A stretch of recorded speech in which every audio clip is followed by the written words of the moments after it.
Next tonight, a story which is being talked about in a lot of places in the state and shocking to most people.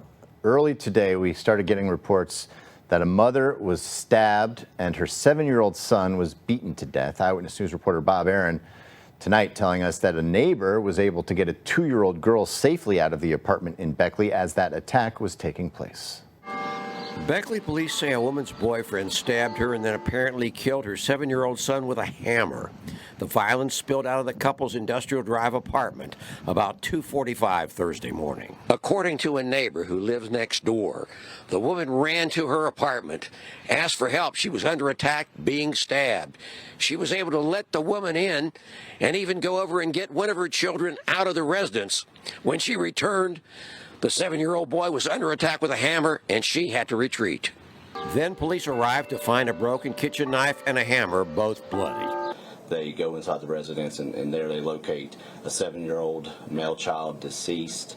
They also locate 34-year-old male Rashad Akheem Thompson.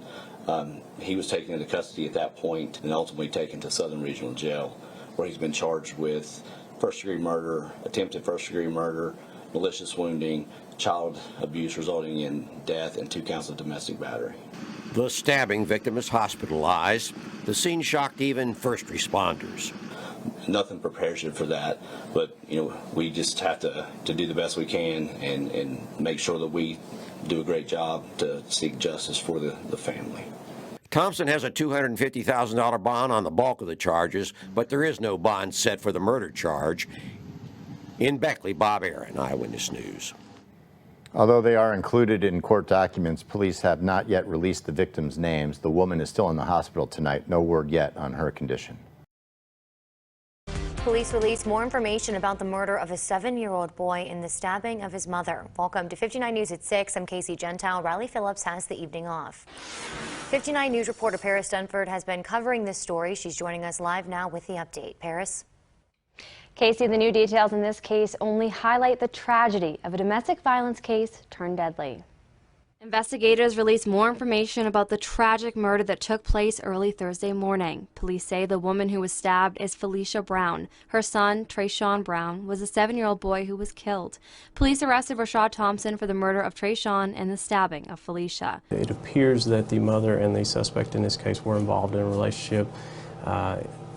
It appears that obviously that is her son, but it does not appear that he was related to the suspect. We've learned more about the timeline of the events that happened that morning. Police say an argument led to the stabbing of Felicia. She then ran to her neighbor's apartment to call for help. While she was away, police say Thompson beat her son to death.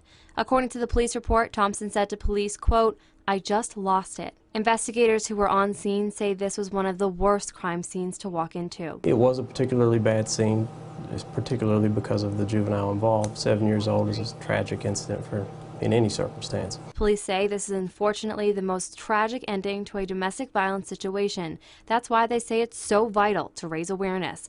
Putting a stop to this type of situations could save lives. Basically avoid this sort of situation by taking care of things early on, but it's not always possible and it's not always easy. But that's why we would encourage people, if you see victims of domestic violence, to report that and let us know about it. Felicia Brown is still being treated at a local hospital but is in stable condition, according to police. Reporting live in the studio, Paris Dunford, 59 News.